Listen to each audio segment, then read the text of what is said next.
मयूरभंज जिला ठाकुरमुंडा थाना अखापलाण छकरू 29 तारिख बुधवार 112 को गला फोन कॉल। 112 रु ठाकुरमुंडा थाना अधिकारिणी सावित्री दळे पाखक आसिला फोन कॉल। अखापलाण छकरे जड़े प्राय 16 वर्षर भिन्नक्षम बालक एणे तेणे घूरी बुलुछि, कथबार्ता करि पारु नाही। खबर पाइला परे थाना अधिकारिणी सावित्री दळे सांगे सांगे तत्पर होई निज पुलिस टीम सह जाई पहुँचिले अखापलाण छकरे। से भिन्नक्षम बालक को सेठार उद्धार करी थाना को आनी तार परिचय और ठिकाना जानिबा पई प्रयास आरंभ कले, किंतु बालकटी मूक थिबारु तार परिचय किंबा ठिकाना मिली पारिला नाही। तथापि थाना अधिकारिणी श्रीमती दळे धैर्य न हराई भिन्नक्षम बालकटीर दायित्व नहीं गणमाध्यम को सूचना देवा सह ताकू सुरक्षित भाव केन्दुजुआणी ग्राम पंचायत अंतर्गत जोड़बिलठारे थिबा ओंकार डिवाइन डे अवस्थापित करदेले। ता परदिन खबर कागज एवं सोशल मीडिया रे बालकर फोटो सह सूचना भाइराल हो गला। परे 4-5टी परिवार बालक पाखक आसीथिले मध्य केही चिन्हट करि पारि नथिले।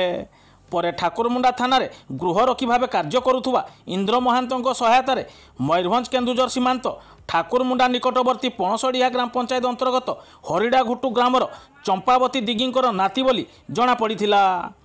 2 तारिख रविवार चंपावती ठाकुरमुंडा थाना रे पहुंची भिन्नक्षम बालक टी निजर नाती बोली चिन्हट करी अपराह्न निज नाती को नहीं घर को फेरिछि। भिन्नक्षम बालकों आई चंपावती सूचना अनुजाई बालकर नाम मगुसुरी चांपिया मई मास 28 तारिख दिन आई चंपावती एवं माँ चंद्रिका काम करने बाहर को जाइथिबा बेले मगुसुरी केवाड़े पलाई जाइथिला। से दिन माँ और झील घर को फेरी बहु खोजाखोजी करथिले मध्य मगुसुरीर कौनसी खोज खबर पाई नथिले। 29 तारिख दिन खबर पाई अखापलाण छकरू मगुसुरी को उद्धार करिथिला ठाकुरमुंडा थाना पुलिस।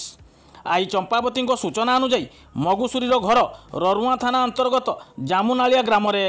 मगुसुरी जन्म हेबार 3-4 वर्ष पर भिन्नक्षम तथा मूक थिबा जानी बापा बुधुराम चांपिया पुओ मगुसुरी एवं स्त्री चंद्रिका चांपिया को घर बाहर कर द्वितीय विवाह कर नहीं दिन ठारू आज को प्राय 10-12 वर्ष हम मगुसुरी एवं माँ चंद्रिका हरिड़ा गुटुरे आई चंपावती पाखरे रही आसुचंती।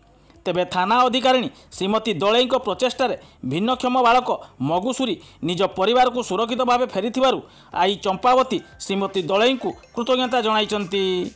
मयूरभंज ठाकुरमुंडारू शेख राजू को रिपोर्ट SR न्यूज एक्सप्रेस।